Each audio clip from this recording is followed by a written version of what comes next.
What is up, everyone? Welcome back to another episode of the GOAT Show.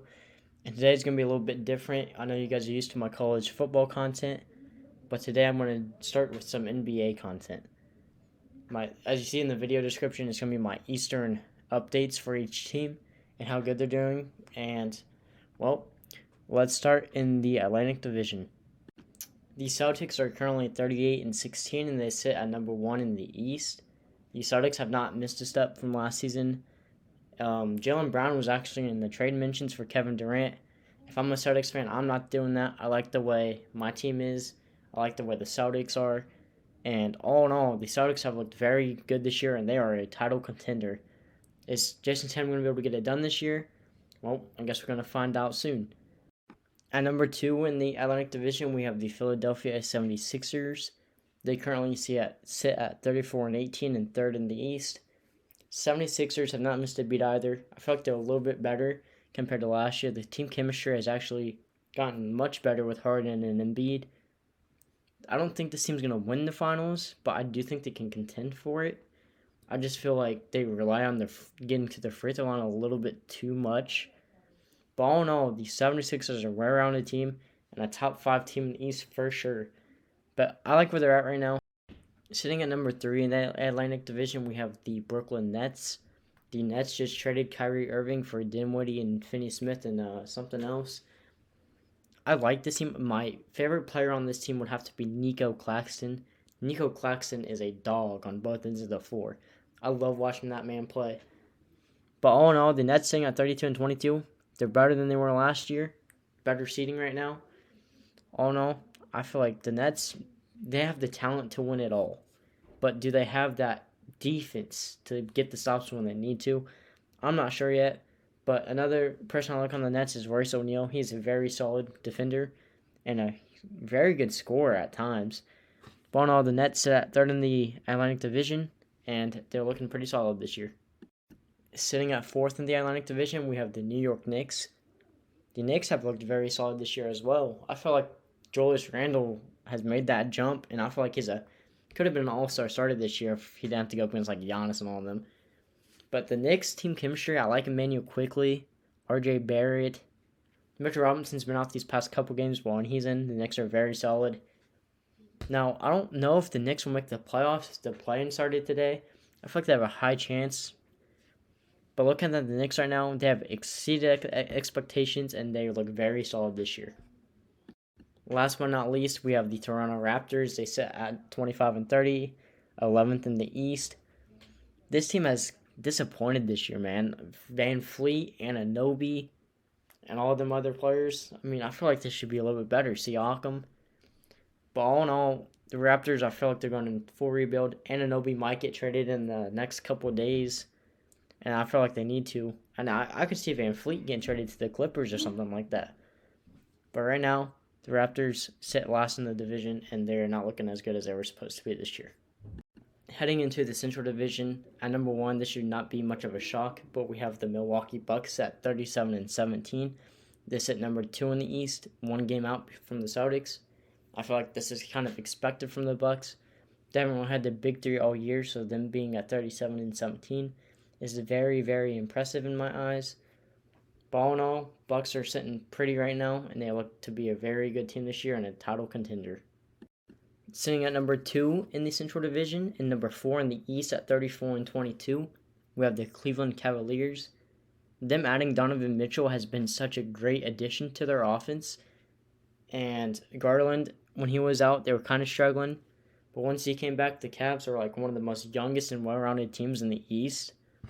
This team reminds me of the Heat when they played the Lakers a couple years ago in the finals. I could see them making a run in the playoffs. The only thing I worry about is just if the youth of their team could get to them in the playoffs. But all in all, Cavs are a very talented team, and I would not be shocked if they made a run in the East. Sitting at number 3 in the Central Division is a team that cannot get to 500, is the Chicago Bulls. I feel like this team has been around the same record the whole year, 1 2 games out of the 500 spot.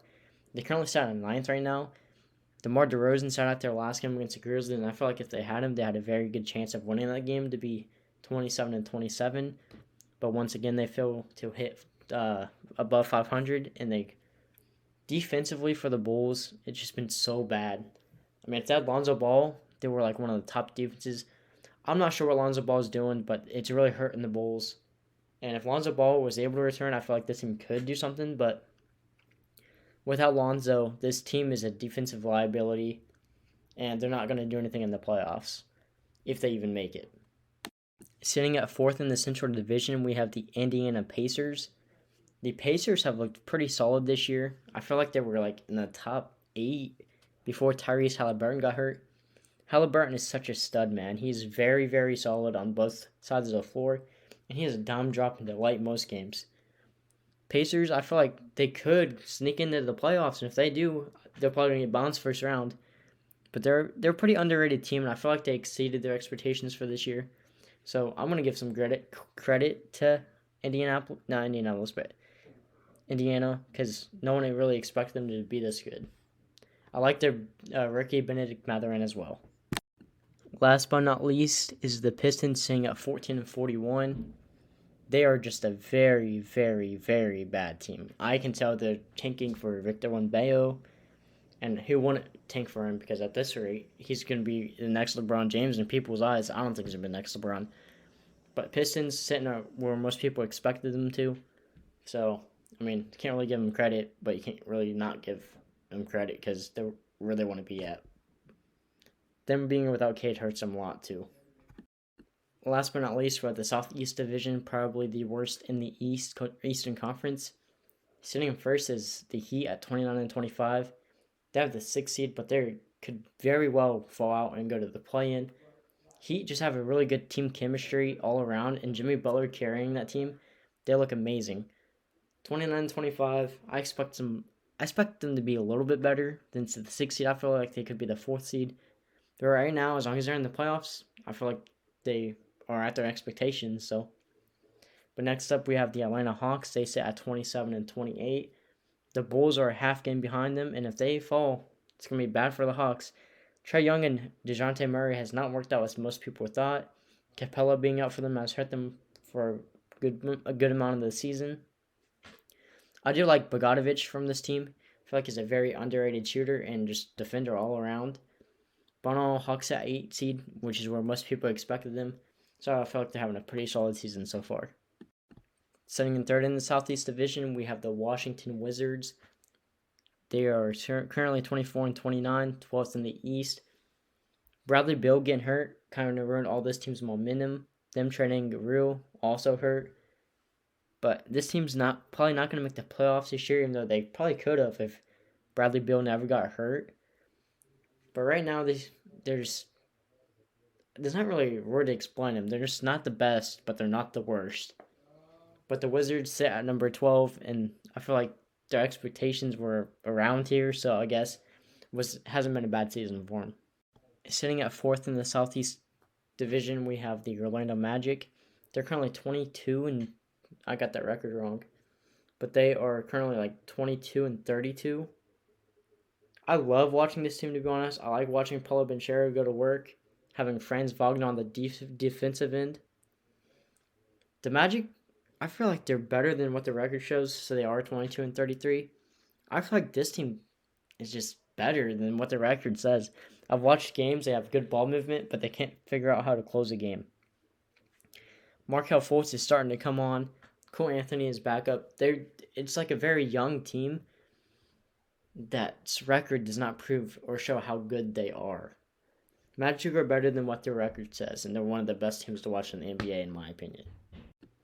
Sitting in last place, we have the Charlotte Hornets, currently 15-40. LaMelo's been out for them most of the year. I feel like they have fully gone to tanking for the Victor dude. I really expected more from this team this year. I mean, it didn't help that Miles Bridges had the off-court issues and hasn't played this year, and then LaMelo getting hurt. So I'm not really too upset about how they're doing this year. I like their not young talent, but young, underrated players like Tyler Rozier. He's been doing pretty solid this year. Hayward's starting to come on just a little bit, but not as much as it used to be. But all in all, they've disappointed, but they haven't really had much players to get them to the success because of LaMelo's injury and Bridges' off-court issues. Well, guys, I was just doing the Eastern Conference today, so if you enjoyed it, drop down a comment saying how much you enjoyed it. But until next time, my next video is going to be the Western video. Stay safe and go it out.